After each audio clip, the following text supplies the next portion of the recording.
I've now got the great pleasure to introduce our next speaker, Adam Chodzko, who lives and works in Vistable. And as far as I understand, Vistable is a new artist colony. Maybe it's a little bit something like a new St. Ives.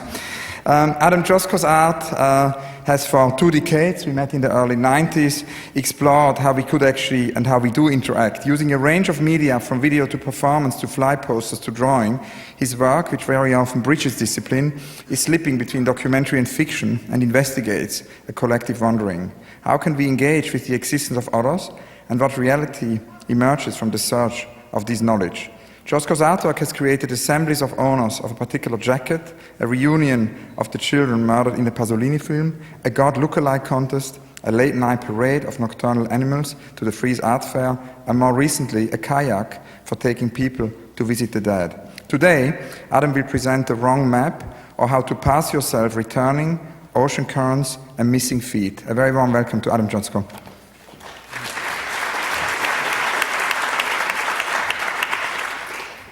Thank you. What I've done is chopped up lots of bits of my work, and I'm going to use them to navigate through some ideas I have about how I use mapping. And generally, the way I use the idea of a kind of mapping system in my work is very much about the idea of a play with maps and the idea of using the wrong map.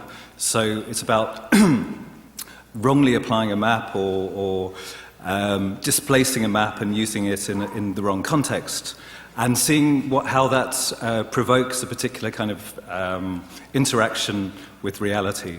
And I'm thinking of mapping both very literally, but also in a much broader way, as a kind of dominant cultural way of viewing, a kind of overview of how a community, an individual, a place is positioned in the world. So a lot of the work is about rearranging these systems and deliberately using the wrong map. And I'm going to start with this poem by Miroslav Holub. And Holub was a Czech immunologist and poet, and a lot of his poetry is based very much on his experience of being a scientist. And it's called, it's an excerpt from Brief Thoughts on Maps, and I'm going to read it out to you. So, it begins. The young lieutenant of a small Hungarian detachment in the Alps sent a reconnaissance unit out into the icy wasteland. It began to snow immediately, snowed for 2 days. And the unit did not return. The lieutenant suffered. He had dispatched his own people to death. But the 3rd day, the unit came back. Where had they been? How had they made their way? Yes, they said. We considered ourselves lost and waited for the end, and then one of us found a map in his pocket. That calmed us down.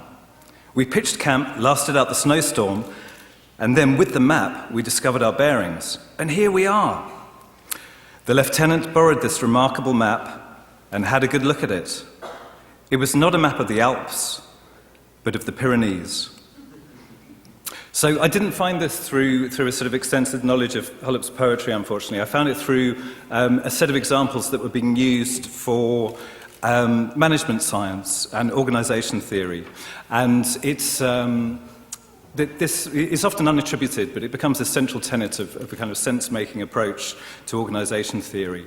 And really, there's different ways in which it's being used, but the main one is the idea that any old map will do, that having a map gives you the courage to act.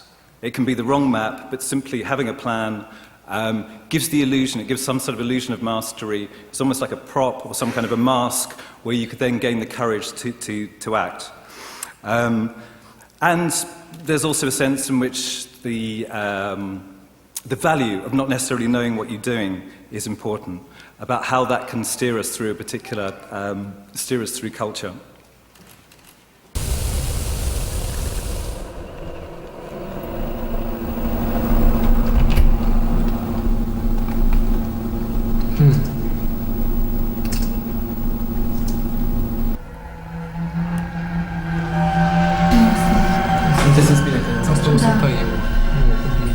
Да. Най-cum povestești să explici.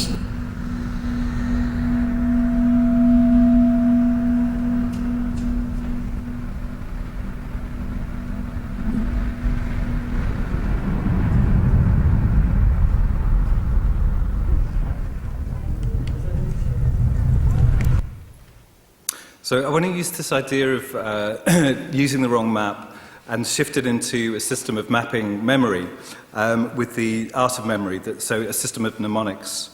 And it was supposedly begun by Simonides of Chios in 500 BC.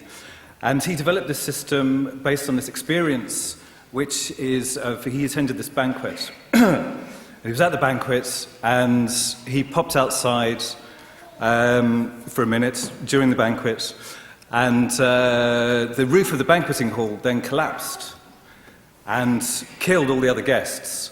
So somebody of Chios goes back inside, and the guests are totally obliterated underneath this stone roof and unidentifiable. But because he's remembered the position where everyone was sitting around the table, he's able to figure out who they are. So name the people and name these kind of fragments of bodies and therefore honour the dead. So from this he developed the idea of the art of memory and how to use a kind of architectural system or a plan or a map.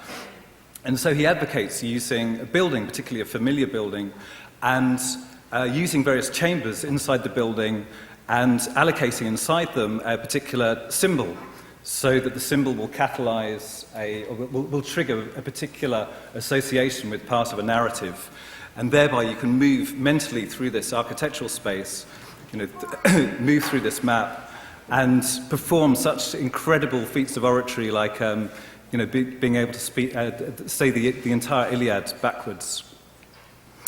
But he also he recommends that in order to create these mnemonic triggers very powerfully, you need to have some kind of violent imagery. So he also suggests actually that spraying certain kind of symbols with blood creates a kind of more vivid and a more kind of vibrant and vivid mnemonic. And then extending the idea of the art of memory into a kind of hyperbolic situation. I like to use the story by Borges of Funes the Memorious. And Funes the Memorious has this young guy, Funes, who's knocked off his horse. He has a blow to his head, and he develops this incredible capacity for memory as a result. And he becomes incapable of actually seeing any sort of, being able to use any individual detail and focus on anything, because he has this ability to see the entire map in its entirety, every single detail simultaneously. So Borges describes how he can perceive every leaf on every tree in the forest. Not just he can't just not just see it, but he can remember every time he's seen it before, and also he can remember every time he's imagined it before. So it's a fantastic memory, but it's kind of useless because he, as Borges describes him, he becomes the solitary and lucid spectator of a multiform, instantaneous, and almost intolerably precise world. So the narrator says, to think is to generalize, to make abstractions, and Funes is incapable of this. He needs to forget, he needs to lose detail. In a way, he needs to be able to use the wrong map in order to navigate himself through the world. So I'm just going to briefly run through some of the ways in which I use the wrong map in my work. And often it's through a system of distortion, through folding a map, through reorganizing it. And this is a system which is using a very simple loop within a map. So this is a work from 2000, Better Scenery, and it uses a signpost which was put in the car park in the Sainsbury's car park in Camden Town, near the Camden Arts Centre. And it describes a journey from Flagstaff, Arizona, and then in great detail, as though it's the kind of directions you get from asking a very knowledgeable taxi driver or something. It gives you directions out into the Arizona desert to a very particular point in the desert. And then you have a last line saying, situated here in this place is a sign which describes the location of the sign you've just finished reading. And there in Arizona desert is a kind of twin sign which describes a journey out of London along the Finchley Road into the Sainsbury's car park, very precisely orientates you to a particular spot in front of the sign. And again, this echoed last line, situated in this place is a sign which describes the location of the sign you've just finished reading. And then also, this is more a kind of expanded map from a very sort of tight, intimate space out into the world. This uses sound, and it begins with the headboard of my bed, which I removed, and you can see that, yes, in a series of records. So the headboard was used to make these record covers. And I made recordings of kind of the micro sound around the space where I lived that I could hear from my bed. So it would be things like the buzzing of a fridge, the sound of the kind of hum of a radiator, and found in those sounds particular harmonies. So the idea is that these records, actually this is a part of them.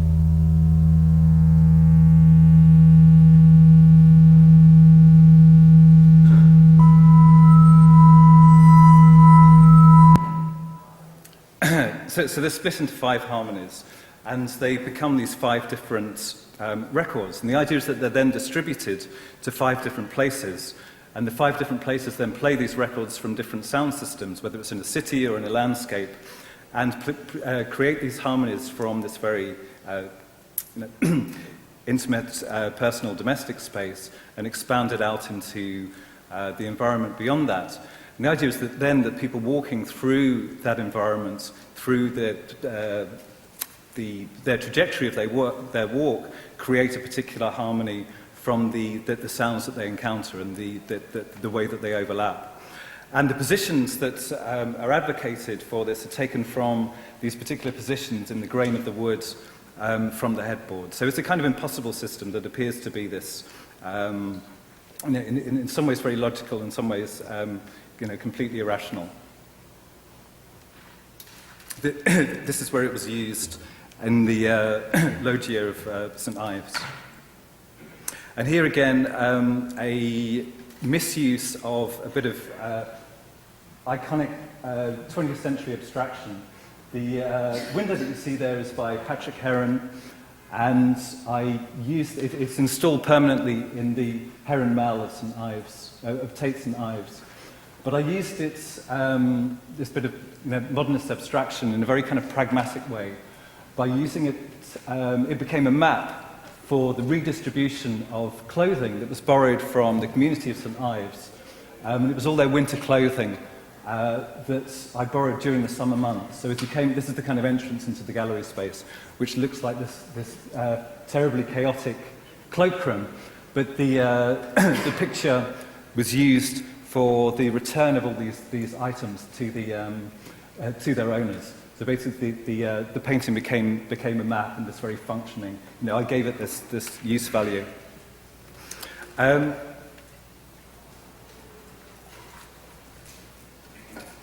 This is the very edge of a housing estate in Dublin called Ballymun.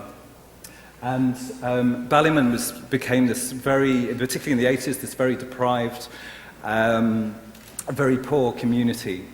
And it's surrounded by this border which separates it from the community just outside it. And in the 80s, it was very difficult to get a job in Ballymun because of being associated with this kind of bad place. Lots of money has subsequently been chucked at it, and it now has this fantastic architecture. All the tower blocks have been taken down. But very weirdly, the boundary, which is sometimes a fence, sometimes a hedge, sometimes railings, which separates it from the outside, the community immediately beyond it, has been maintained.